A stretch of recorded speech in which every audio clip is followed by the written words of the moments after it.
যেমনটি উমাইয়া ইবনে আসিফ, সালাত কুস ইবনে সাইদা ও আমর ইবনে নোফাইল ও অন্যান্যরা করেছিল। অবশ্য রাসূল সাল্লাল্লাহু আলাইহি সাল্লাম এর দাওয়াতি কাজের প্রভাব ক্রমশ ব্যাপকভাবে বৃদ্ধি পাওয়ায় কুরাইশরা পূর্বের চেয়ে অধিকতর গুরুত্বের সাথে বিষয়টি নিয়ে চিন্তাভাবনা করছিল এবং সমবায়ের গতিবেগের সাথে সাথে রাসূল সাল্লাল্লাহু আলাইহি সাল্লামের প্রচার কার্যের ফলাফলের প্রতি তাদের দৃষ্টি আকৃষ্ট হয়ে আসছিল। 3 বছর পর্যন্ত প্রচার কার্য ব্যক্তি পর্যায়ে অত্যন্ত গোপনীয়তার মধ্যে দিয়ে পরিচালিত হয়ে আসছিল। সে সময় অন্তর্বর্তী সময়ের মধ্যে ঈমানদার ব্যক্তিদের এমন একটি ছোটখাটো দল তৈরি হয়ে গিয়েছিল যাদের পারস্পরিক সম্পর্ক অত্যন্ত মজবুত এবং ভ্রাতৃত্ব ও সহযোগিতার উপর প্রতিষ্ঠিত ছিল এবং আল্লাহর রাসূল যথার্থ মর্যাদা প্রদানের জন্য জীবন্ত জীবের হৃৎপিণ্ডের মতো তারা সারাক্ষণ সচেষ্ট থাকতেন।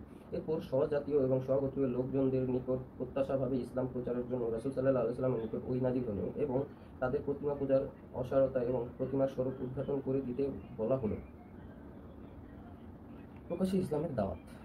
প্রথম পর্যায়ে গোপনে প্রায় 3 বছর ইসলাম প্রচার বা দাওয়াতি কার্যক্রম চালানোর পর আল্লাহর পক্ষ থেকে প্রকাশ্যে মানুষের নিকট ইসলামের দাওয়াত প্রদানের জন্য রাসূল সাল্লাল্লাহু আলাইহি সাল্লামের প্রতি আদেশ দেওয়া হয়। এই বিষয়ে সর্বপ্রথম আল্লাহর পক্ষ থেকে ওহীর মাধ্যমে যে নির্দেশ প্রদান করা হয় তা হলো আরবি অর্থ: আপনি আপনার নিকট আত্মীয়দেরকে সতর্ক করুন।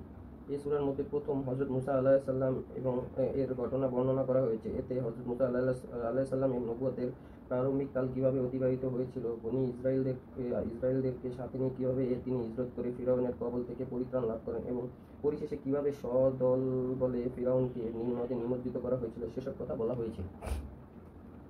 ফিরআউন এবং তার কওমকে আল্লাহর দ্বীনের দাওয়াত প্রদান করতে গিয়ে মুসা আলাইহিস সালামকে যেসব পর্যায় অতিক্রম করতে হয়েছিল এ ছিল সেসব কার্যক্রমের একটি সমন্বিত আলোচনা।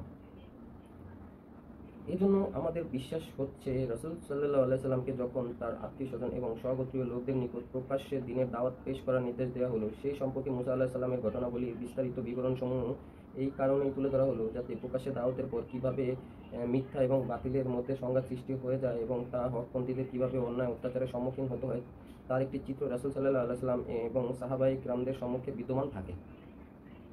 দ্বিতীয়ত, এই সূরার মধ্যে নবী রাসূলদের মিথ্যা প্রতিপন্নকারী জাতিসমূহ যথা ফিরআউন ও তার দল ব্যতীত নূহ আলাইহিস সালামের সম্প্রদায়, আদ, সামুদ, ইব্রাহিম আলাইহিস সালামের সম্প্রদায়, লূত আলাইহিস সালাম এর সম্প্রদায় এবং আসহাবুল আইকার পরিণতির কথা উল্লেখিত হয়েছে। সম্ভবত এর উদ্দেশ্য হচ্ছে যে সকল কওম নবী রাসূলদের মিথ্যা প্রতিপন্ন করে তাদের ওপর জুলুম নির্যাতন চালিয়েছিল বা কোনো নবীকে হত্যা করা হয়েছে তাদের হঠকারিতার পরিণতি কি কৌশলে আল্লাহ তাআলা তাদের ধ্বংস করে দিতে পারেন, তাদের পরিণতি কতটা ভয়াবহ হতে পারে এবং ঈমানদারগণ অসংখ্য বিপদাপদে পরিবেষ্টিত থেকে আল্লাহর রহমতে কিভাবে পরিত্রাণ লাভ করে থাকেন তা তুলে ধরাই হচ্ছে এর প্রধান উদ্দেশ্য।